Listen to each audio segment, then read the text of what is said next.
welcome to Spoiler Piece Theater, the podcast that doesn't give a shit about spoilers. We just want to talk about the movies. My name is Evan Crean. My pronouns are he, him. I am co-chair of the Boston Online Film Critics Association, co-author of Your 80s Movie Guide to Better Living, and co-host of the It's the Pictures podcast. And my name is Dave Riedel. I'm a movie yapper. My pronouns are he, him, and I am also a member of the Boston Online Film Critics Association because what else would you do in Boston when you work online? Right. Yeah. And talk about movies. That's right. Or yap about them, Yeah. as you like to say. Yeah. Well, I mean, I feel like if I were talking about movies, my speech maybe would be a little more refined. So I'm just kind of like riffing and, you know, I got the notes, but it's more like yapping. Right. As opposed to, well, we're reviewing some films here. Yeah, well, let's talk about the award winners this year. Good man. Jolly good. Yeah, no, that's definitely not this show. But that's the way we like it. That's here. true too. We like to throw some fucks around and talk about the movies and spoil the shit out of them. As Throw I already some said fucks around. at the top of the show when you heard the tagline. Well, we've got a movie to talk about as always. But before we get to that movie, I'll mention that this week over on our Patreon, we are talking about the 2015 horror comedy, The Final Girls. We had a really fun conversation about that. So if you're a patron, check that out. And if you're not a patron, for just $5 a month, you get weekly bonus episodes like that one. You get access to a back catalog with hundreds of bonus episodes. We've been doing a Patreon almost as long as we've been doing the show. There's like 10 years worth of Patreons in there or something like that. Indeed. So you could do that. You get to vote in monthly polls. We're going to have one of those coming up soon, so look out for that. And while I'm at it, I want to say thank you to our sponsor, Peace patron, Heather Sachs. Heather, thank you for your support. Thank you, Heather. And onward to this week's movie. We are talking about the sixth film, count them, in the Insidious franchise, Insidious Out of the Further. Boo, yeah. Yep. Anyway, this one is written and directed by Jacob Chase. It's, I think, co-written by David Leslie Johnson McGoldrick. That's quite the name. You know, based on characters by Lee Wannell. What is going to start happening when all the kids who got the hyphenated names because their parents were like, I'm not going to take, you know, that whole fucking thing that I'm not going to get into. What happens when the hyphenated names start marrying the hyphenated names? They're just going to have names that are too long. They're going to have to make, like David Leslie Johnson McGoldrick. I mean, I don't know if I don't think that's what happened here because it looks like there's just a middle name in there with a hyphenated last name. And that might actually be the last name. I mean, there are people who have hyphenated last names, but they're usually fucking aristocracy. So, you know, anyway, I shouldn't be talking about this because that has nothing to do with anything, but it's true, but it's okay. It's, this movie stars Lynn Shay. Of course, she's in, I think at least all of these movies, maybe not, I think but she's in most of them. And this movie also has a bunch of people that I didn't really recognize from things. Amelia Eve plays the main character.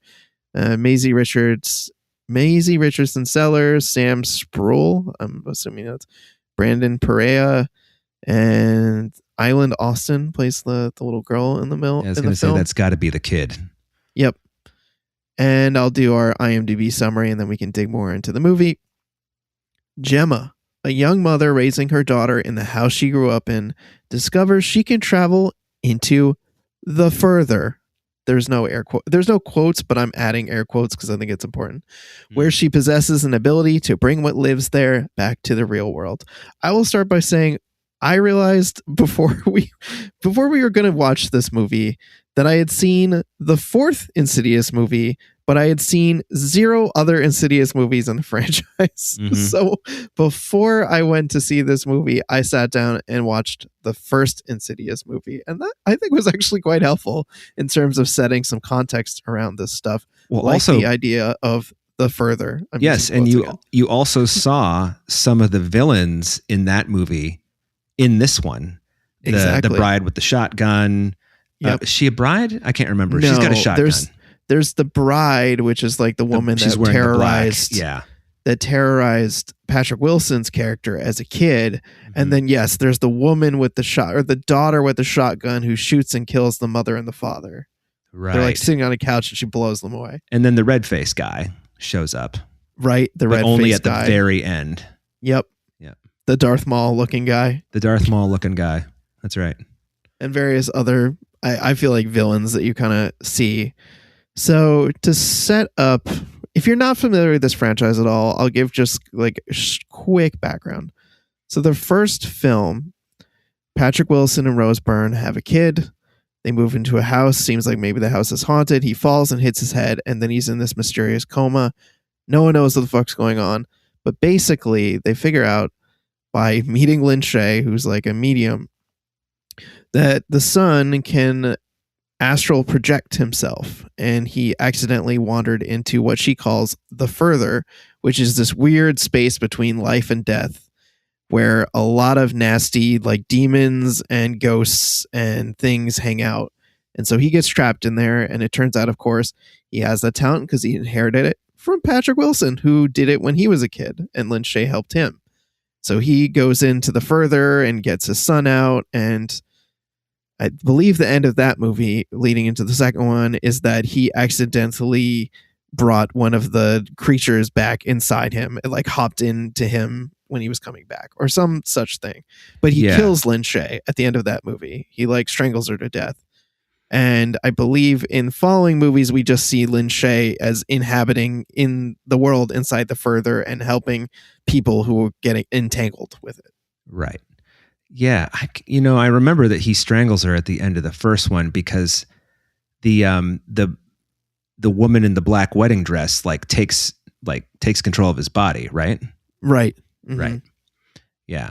Well, what is the rub in this one? You don't need a body in this one. That's correct, because these people, Gemma, and later you learn her daughter, she can astral project as well, but she has a specific talent where they call her a courier, and she can take things from the spirit world into the real world and vice versa. And so there's this really evil guy in the further who was like a cult leader, and then I think he was like killing people to see if he could like make connections to the afterlife or something. Mm-hmm. And he still has like followers. He still has like acolytes in the real world that are like trying to bring him out of the further. And so he's trying to use Amelia Eve, Gemma, to either bring himself and or like all the nasty baddies who are living inside the further out into the real world. And then like later in the movie, he captures the daughter and is explicitly using her for that purpose. He's just like, sleep, and then like makes her grab the hand of some like nasty ghost in the other world and is like, wake up, and then she like comes through on the other side, and it's just like eventually it's a whole fucking house full of those things. Yeah, that was creepy. Yes. I mean this movie, all of the movies in this series at some point are very effective at being creepy. Yeah. I don't remember the second one, which is also the same family, Patrick Wilson, Rose Byrne, and it's about it's about them dealing with the fallout from the first movie. And they realize he's been possessed or whatever. I don't remember what the third movie is. Yeah. The fourth one I remember, I think, was like a prequel that involved Lin Shaye. Yeah, with Lin Shaye, and she's like the main character in that one, I think. And that one has one of the best jump scares in it because you think the jump scare is going to happen, and then they wait longer, and then they do it, and it's like, oh. Which this series is James Wan. This started as a James Wan, Lee Wannell thing, and they are very good at actually showing you the jump scare and making you wait for it. You know, so you're just sitting there looking at this thing. I always think of the first Insidious movie, where you'll probably remember this because you just saw it. The red man is like behind that curtain, and you can see him standing there. And it's like, when is he going to move? And then he finally does, and it's fucking frightening. Oh yeah, totally. Yeah, it's good. They're really good in this franchise of like building that suspense where you see the scare coming, but it's still fucking scary when it arrives because there's that like lingering tension in the air where you're waiting for something to happen and you know it's going to happen, and then you like start to let your guard down and they're like, ah. Yeah. Yeah. And before we get into the story in this one, I just want to say this movie may have the most Chekhov's items of any movie I've ever seen. Oh, totally. I agree with you. We've got Chekhov's talking cactus. We have Chekhov's flashlight. We have Chekhov's house. Chekhov's house. Chekhov's picture frame. Boy, what else do we have? I can't remember, but so many things. So many things. So yeah, the movie opens with it takes place in the past. It's 1999 at first, and we meet Gemma as a kid, and she comes home, and her mom is like asleep at the dinner table. It's clear that she's like a latchkey kid. Her mom's a fucking wreck, and she's just like sitting doing her homework with a little flashlight and listening to music and making herself dinner. And the mom is like a fucking mess. She's like, she wakes up. She's like, oh, I gotta make you dinner. She's like, no, I already ate, Mom. Okay. And then she like closes the door to her room, and her mom's like screaming and running around in the middle of the night and scaring the shit out of her. And the mom has a knife in her hand. She's like, in the middle of the night, she hears her mom. So she like goes downstairs. The mom's got like a knife in the kitchen. She's like sobbing in the corner. She's like, get away from me. And she like runs past her and like runs into the bathroom.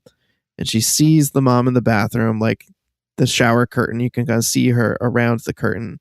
And she's like really fucking scared. And the door, before the door slams shut, she starts slamming her head against the tile. And then the door slams shut. And then she starts slamming her. It's very important. Yeah. Chekhov's watch me.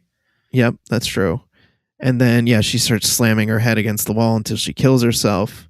And there's like blood coming down through the door in the bathroom. Cut to present day. Amelia Eve Gemma is, still living in the house. She's got her own daughter who's roughly the same age as she was at the time. Mm-hmm. And she's a dental hygienist, because that is truly one of the most disgusting occupations you can have in a horror movie. You have to clean like just nasty yellow gunk out of people's mouths. And the first time you see her, she's doing it out of like a kid's braces. You're like, it's pretty nasty, but like, okay, whatever, they're kids, they're braces. And then later, one of the like acolytes of the cult leader comes in, and she has to clean his disgusting fucking mouth. And listeners, if you are squeamish about any stuff involving teeth or mouths or any fingernails, of that stuff, don't forget that one at the end. Yeah, there's some pretty gruesome body horror in this movie. I think it is very effective, but you have to have a strong stomach for it, because there's a lot of nasty stuff. Like there's a part later on where kind of reminded me of the M. Night Shyamalan movie where those people like pretended to be the grandparents. They like find a pile of dirty diapers just like sitting in a room, because the acolytes have like killed the people across the street from her and like moved in there and just like sit in their chairs and like shit themselves while they like drug themselves and go into the further to like do the nefarious deeds of the cult leader guy who's the villain in this. What's his name? Yeah, Cyrus. Is it Cyrus Lamb? Is that his name? It's CL. Maybe. For some reason, the IMDb really doesn't list his character name, but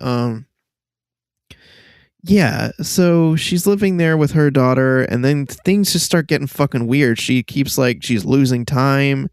She doesn't know it yet that she's astral projecting herself into the further, and the acolyte people know this, and so they're just doing stuff to like wear her down until they can like manipulate her into going into the world. Mm-hmm. And somewhere along the way, she gets sucked in there. She's at the dentist's office, and she like hits her head while just cleaning that old man's disgusting teeth. Yeah, she pulls like a long piece of hair out and like splits one of his rotting teeth. God, I'm getting grossed out just thinking about it. That's how gnarly this movie is. But anyway, she gets knocked out, and then she like is in like a dentist chair in the further, and Lin Shaye rescues her, and she's like, come find me in the material world. And she hands her a book that she ends up taking, but it burns, like it gets cut in half when she comes back through the other side. But she gets like just enough info to find the tattoo shop where Maisie Richardson Sellers works, and it turns out she's like a medium who can channel Lin Shaye, and so she puts herself into the further or something, which allows Lin Shaye to occupy her body and have a whole conversation explaining to Gemma what's going on. And like, here's all the shit that's happening. And like inside there's always like a red door, and the red door opens to different things for different people inside the further. But basically, like, we got to get this fucking guy and lock him behind a door so he's trapped in there. Oh, real quick. You just saw the first one. So I can ask you, is there a red door in the first movie? Yes. So they go through a red door to get to the further. Okay. Yeah. Okay. Because the fifth movie is called The Red Door. Yeah. And it's not good. So...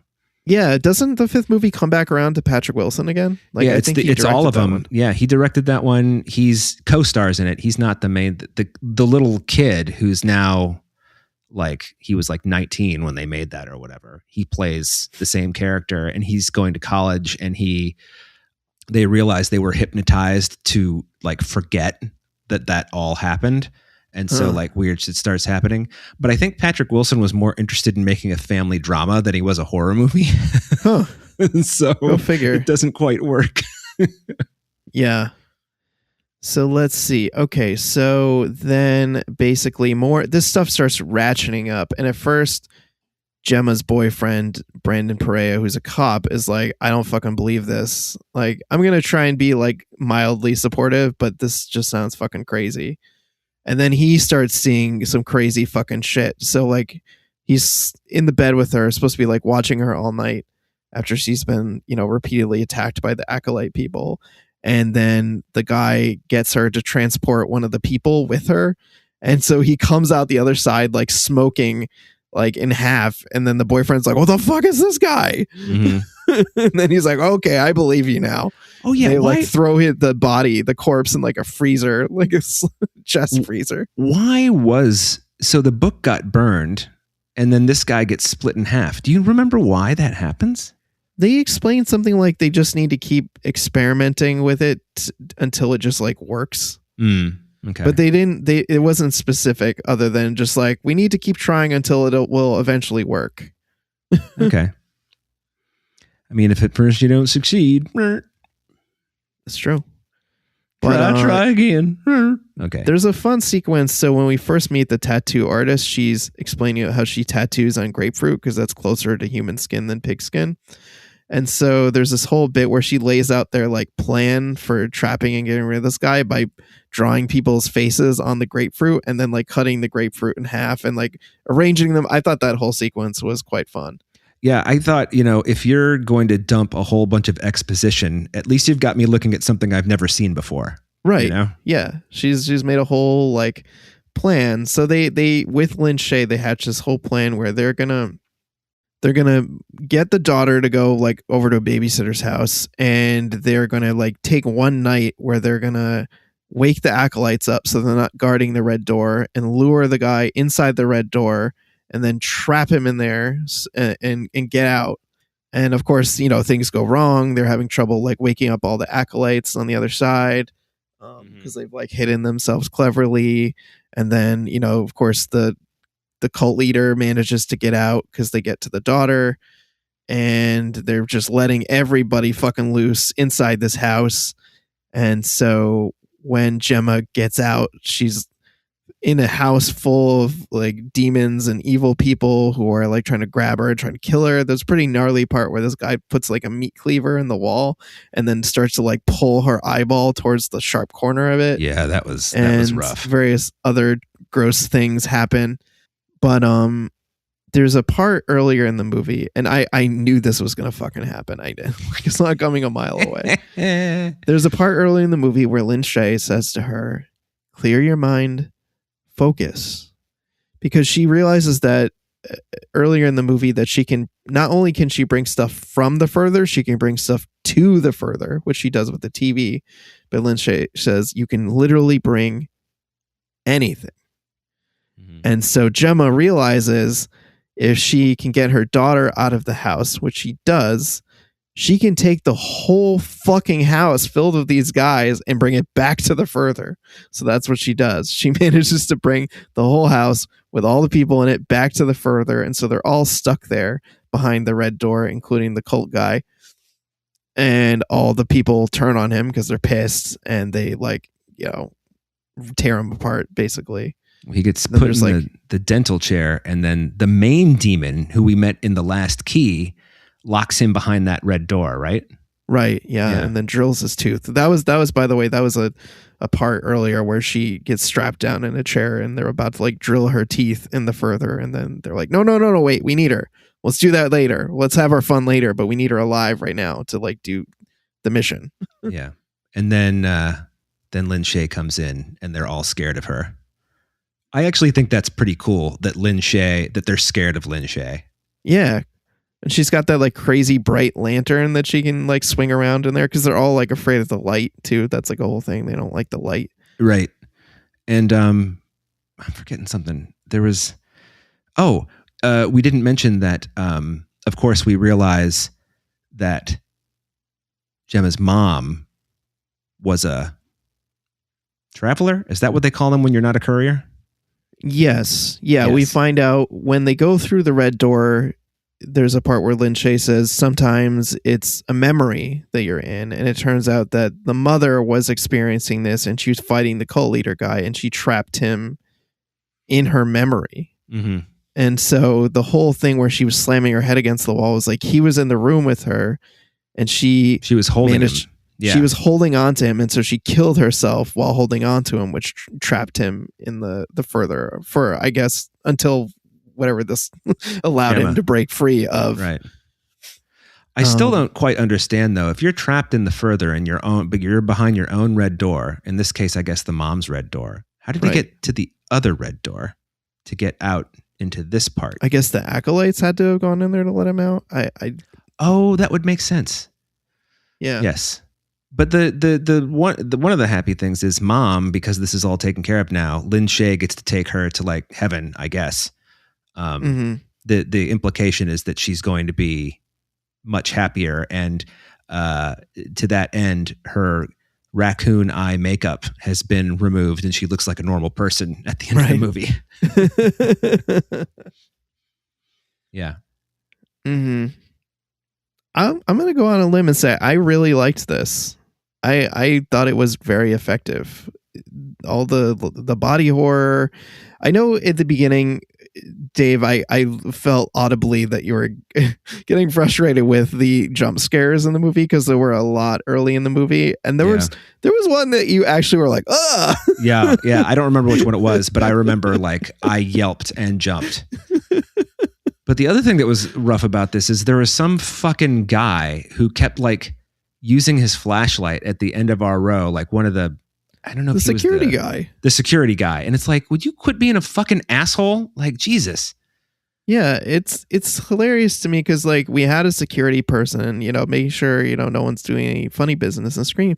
But this was also an empty screening. There was barely anybody in it. And it was a critics only screening, which I didn't realize going in. So yeah, no, I wasn't supposed to be.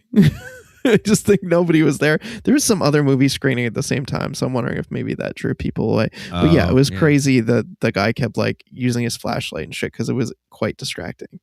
But the movie is super heavy in the beginning on jump scares, and I think they are scary, but I was also feeling a bit of fatigue, like you. Is that all the movie's going to be? Is it just going to be jump scares? And then no, it shifts in fucking high gear into body horror. Yeah, well, and then the it's like I said earlier, the James Wan and Lee Wannell are good at doing jump scares that are going to be jump scares, and the one with this one is the where this movie started winning me over was the pillow fort that went on forever, right? And how Gemma is crawling through her daughter's pillow fort, and then you see the old man peek around the corner from the end of it. And he's just there looking at her, and it's creepy as hell. And you're like, all right, when's he going to jump? And then the old woman peeks her head out from halfway down, because the old man's all the way at the end. The old woman's halfway down. And then you're like, well, there's a third one. Where's the third one? And then it cuts to Gemma, and the third one is right beside her, but she doesn't know. The audience knows that, but she doesn't. And so you're like, all right, well, that's going to be the jump scare. And then it is. And but I was like, that whole sequence with the sofa cushion pillow fort I thought was really well done. Yeah, it was tense, it was creepy, and yeah, like so smart to take something that is so innocent and fun and turn it into just a creepy labyrinth that is terrifying, and she's just trapped in it.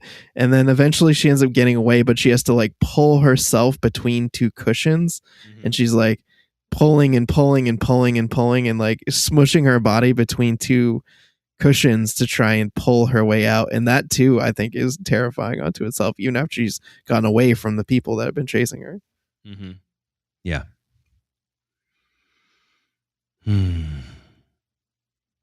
But yeah, Chekhov's cactus. There's a toy in the movie that's one of those toys where it's a dancing cactus. Oh, I thought it was a corn cob. That was like it a corn popcorn cob? Okay, yeah. But anyway, it records short, pieces of sound, and so, it says it back to you with its voice, like kind of funny or distorted. But the acolytes are standing too close to it, and it starts picking them up. And that's when the kid is like, what the fuck? Chekhov's house. Yeah, I didn't realize. I mean, I should have known. I didn't think about it being Chekhov's house, but I realized when she was holding on to the doorknob forever, I was like, oh, she's working up the power to like take the whole house. And she's got to make sure that whatever what's the kid's name? Maya. Is it Maya? I don't remember the kid's name. The doofus kid, she's got to make sure the doofus kid lets go of the doorknob before she does it. Right. So, yeah. Because otherwise the kid will be taken into the further also. Right. Yeah. And there were other points in the movie that I think signaled it too, because there's a lot of dialogue that goes into like, oh, you're still living in the house where your mom killed herself. And the boyfriend's like, why do you still live there? Why don't you just leave there? And she's like, no way. It's my house. I inherited it. It's mine. I want it. I built a life there. I want to make it, I want to be the kind of mother for my daughter that I couldn't be, that my mother couldn't be for me. And I want it. So it's like, all right, you got to use the same house that you also haven't like changed at all. You still got the weird, the accordion doors on the laundry. I mean, come on, man. Yeah. It's Someone's a very 90s be hiding in there for house. Sure. Very, very 90s looking. But yeah. And it's funny too, because like after she makes the house disappear, like her corporal form, like her body is still there in the empty like studs that it was ripped down to. Yeah. And then she like steps back into her body from the further and then wakes up and everything's all good. But it's just hilarious to see like these aerial shots of this empty lot basically, because the whole house is gone. Aside from like the car still in the driveway, and there's the mailbox and like the picket fence around it or something. Yeah. I always, it's like if somebody's house disappears from the middle of the street, that's going to be news. I would have appreciated it would have been completely out of place. But, I would have appreciated like a news story at the end. It's like a whole house disappeared, but you can see some like creepy demon kind of stuff like lurking in the background. That would have been cool. But instead, this movie is kind of set up. I mean, they can make as many sequels to this as they want, as long as they keep finding new people who can go into the further, right? But this is set up so that the what do you call it? The post-credit sequence or the mid-credit sequence is actually of the bad guy from this movie being shut behind the red door by the main demon in all of the further from the fourth movie. So it's like, unless, that's when they brought the lights up. So I assumed that meant there were no more post-credit sequences. But that's where it really ends. It's like, oh, this is the first one where it's like, clearly it's not defined whatever's going to be next. Yep. There's a spin-off series coming with, I can't remember what it's called, but I know that Kumail Nanjiani is in it. Love him. Yeah. It's called Threads, I want to say. Like an Insidious story. And I'm Googling it now because I have to know. Insidious Out of the Further. Additional crew. Oh, spinoffs. Here we go. Spinoffs. In January 2022, there'd be a spinoff franchise entitled Thread. Mandy Moore and Kumail Nanjiani are confirmed to co-star. She seems a little young for him. Even though I know Mandy Moore's like in her 40s now. Yeah, Mandy Moore's in her 40s. I think Kumail Nanjiani is too. Yeah, he's like nearly, I mean, he's not super older than she is. He's like not quite 50, but he's around there, you know? So anyway. Yeah. When the movie ended, I leaned over to Dave and said, "This movie gives new meaning to the phrase, 'the house has good bones.'" Yeah. Yes, indeed. It's like you've been waiting the whole movie to make that joke, haven't you? Yeah. Yep. Yeah. I mean, I this is not like a great movie, but it's like it's a solid diversion, for like, you want to creep out your loved ones on a Saturday night, fucking rock and roll, man. Mm-hmm. I've always kind of appreciated these movies because like the first Conjuring is actually rated R, is it not? Conjuring or Insidious? The first Conjuring, because it's the same. Yes. Aren't they in the same universe? I don't know. I don't know either. Not sure on that. I mean, Annabelle's the same universe, obviously. Right. Annabelle and the Conjuring and the Nun, they're all in the same world with the Warrens or whatever. But I don't know that that's this and that are in the same one. Yeah. But part of the reason I like these movies is because they're really good. And this is part of the reason I don't like Saw, which is also James Wan and Lee Wannell. Because those are they're made to be super graphically disgusting, gross, violent. But I've always appreciated that basically the Insidious series in particular, it's like all smoke and mirrors. It's not like bloody or whatever. They're just trying to scare the shit out of you. And it's really hard for horror movies to actually be scary. And I've seen a couple this year where they're trying to be scary. I don't remember what it's called, but it's the one about the woman who does the podcast about unexplained phenomena. And it's all like sound driven and shit like that. It sucked. Mm-hmm. Backrooms didn't work for me as well as it did for everybody else. What's the other one that was? Obsession. Now that one worked. Yes. You just saw that a couple of weeks ago, right? I did. I thought it was terrific. And yeah, I was so glad to finally catch up with it. There's some fucking gnarly shit in that movie too. But also I think like good horror, there's a lot of great social commentary in there on toxic masculinity and rape culture. There's a lot going on there in addition to the just like straight up gross stuff that you see. Yeah. Well, I didn't even realize it until we talked about this scene, the scene where the character Nikki, who is the one that he has, made the wish to love him more than anyone in the world, where she wakes up and whatever it is that's like haunting her body and doing that to her is not awake.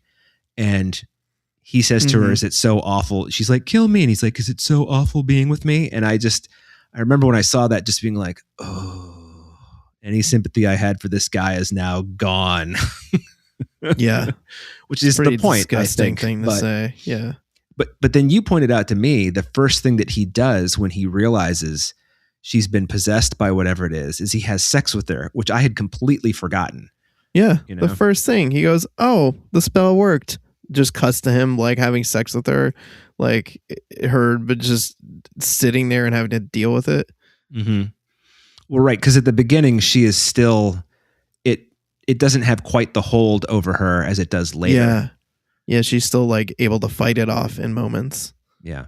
Which she does at that party too, after the whole kissing thing. I think that's why she hits herself with the brick, right? Or whatever. Oh, yeah. No, she kills the other woman with a brick. Oh my God. Sorry, listeners, for this tangent, but holy shit, that scene with the brick. Yeah, Good Lord. That's right up there with Brad Pitt killing one of the Manson family at the end of Once Upon a Time in Hollywood. If you remember that. Yeah. So, but anyway, we're talking about Insidious, not The Red Door, Out of the Further. Yeah, I like this one a lot. I can't think of anything negative to say about it, honestly. I thought it was truly effective, and it sucked me in right away, and it held my attention. And aside from the really gnarly mouth stuff, which I'm like, if you have a problem with that, you can't watch this movie. Yeah, otherwise, absolutely. I'm like, highly recommend. Yeah, what I was going to say is the only it's not really a complaint. I do feel that this takes its time to get going, which normally, I appreciate it when movies like fill you in on backstory and things like that. But because we know how, like, if you've seen any of the Insidious movies, you know how this all works. So you have to wait for the characters to catch up, which can be, sometimes it can be great, like, of course I can't think of one off the top of my head, but yeah. So until she finally realizes what's going on, it's like, okay, ramp it up. It's the further. Da, da, da, da, da. So when she finally gets to the tattoo shop, I'm like, oh, thank God.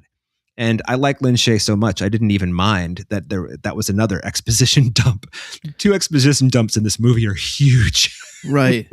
That one I was kind of like on board with because I liked the effect that they were doing where they were having like the tattoo artist speaking as Lin Shaye, but then you like occasionally would cut back and you just see Lin Shaye sitting in this chair saying the dialogue. Yeah. Like she was actually there in the room.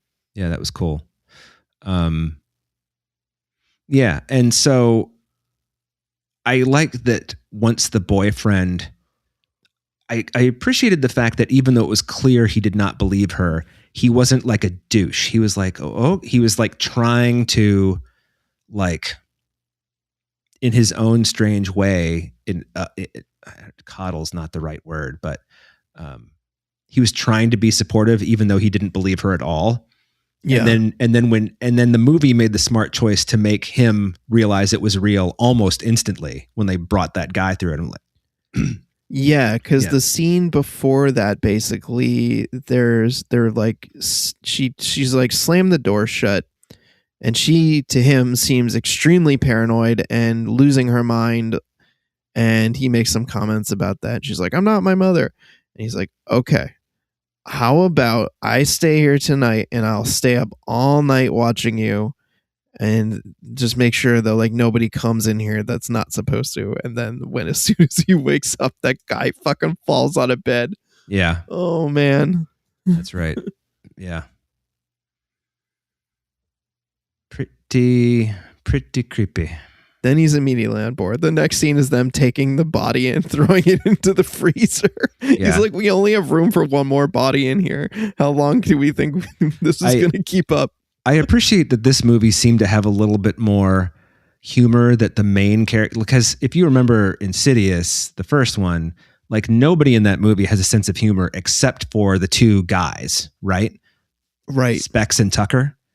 I think that's what their names are.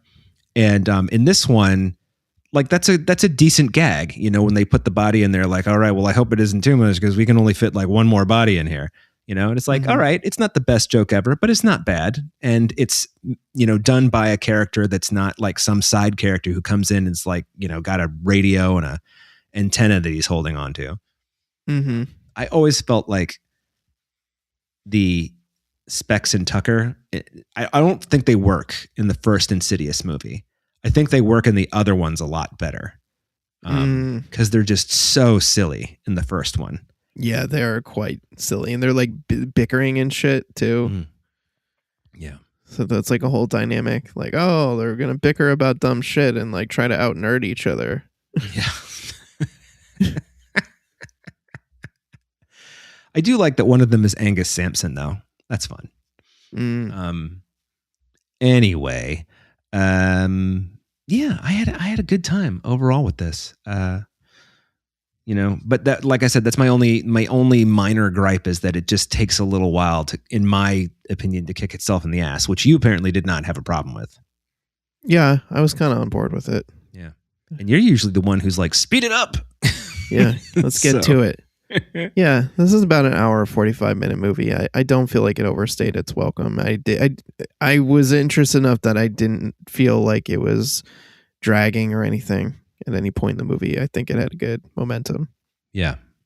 Overall, I think it was really effective. I think, the things they do with the further are always just like, they're fun, and I like that they explained that like, oh, the further can be anything, I thought that I don't know if I've heard that before or if it's in the other movies I've forgotten, so Yeah. It seemed like they did some fun kind of world building, but also referencing back to, like you said, some of the characters, some of the villains we've seen in the other movies, and that was fun for me, having just watched the first one. Mm-hmm. Yeah, indeed. Well, I got nothing else to say. Yeah, I think I'm talked out. I'm interested to go back and watch some of the other ones. Maybe I should catch up with the other Insidious movies, especially like 2, because I feel like I just finished 1 and then kind of like left me on a cliffhanger. Yeah, I've seen 2. I do not remember. I was reading the plot summaries of all of them earlier today, and I'm actually not sure I've seen the third one. So, I mean, maybe I did, because I don't remember. Yeah, I know that Peacock right now has 1, 2, and 3. It doesn't seem like it has 4 or 5. I really don't fucking understand sometimes the weird shit that happens in these streamers and like how they have certain things but not others. It's like, I'm pretty sure like the people on Peacock own the rights to all the Puss in Boots movies, but they only had like the older one but not the newer one, and that was like, what the fuck? They probably licensed it out to other people so they could rent it. That would be my guess. Yeah, it's just strange sometimes. Like, yeah, okay, we got 1, 2, and 3, 4, and 5 are MIA when the fucking 6th one is right about to come out. Yeah, exactly. Anyway, yeah. So I don't know. I would say see this. I'm a thumbs up on this. Yeah, I'm into it. Cool. Not what I expected to be the verdict when we both agreed to watch the 6th Insidious movie last week. I did not go in with high hopes. Neither did I, but I don't know if I went in feeling anyway, because the only thing that I thought was, it's got to be better than The Red Door. Like, it has to be. And The Red Door is not bad. It's just dull, and it feels like everything in it is also ran, so I don't know. Fair enough. All right, so there you have it, folks. We would recommend Insidious Out of the Further, or as Dave called it off mic, Insidious Out of the Farter. That's right. I did. I left that one off mic for a reason. So thank you for bringing it on mic. My pleasure. Yeah. I think I was telling a story about my son, Ted, and how he always he finds ways to get you to talk about farts and things like that to try to trick you to talk about them. Dad, what's a bodily function? And then I explained what it was, and then he started giggling because he's like, I got you to say fart, because he already knew what a bodily function was, and I didn't know that. So the joys of fatherhood, ladies and gentlemen. Yep. Alrighty, folks. Well, that wraps it up for this episode of Spoiler Piece Theater. I want to say a huge thank you to our editor, Otto Clammer. Otto, thank you for making us sound so great week after week. Thank you, Otto. You can find the show anywhere you get podcasts. You can also go to our website, spoilerpiece.com. You can find a link to our merch. You can buy some merch to support the show over on our TeePublic store.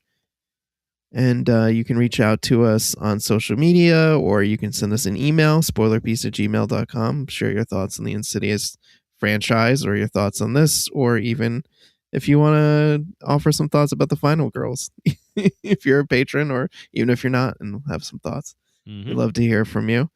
If you like the show, please rate and review us by going to ratethispodcast.com/spoilerpiece.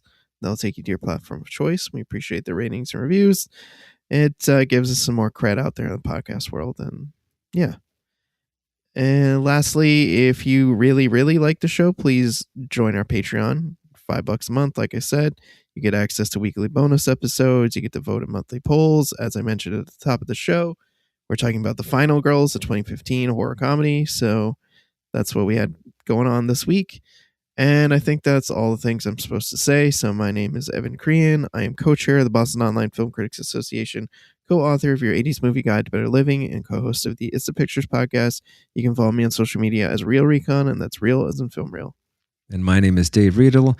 I'm a movie yapper. I'm a member of the Boston Online Film Critics Association.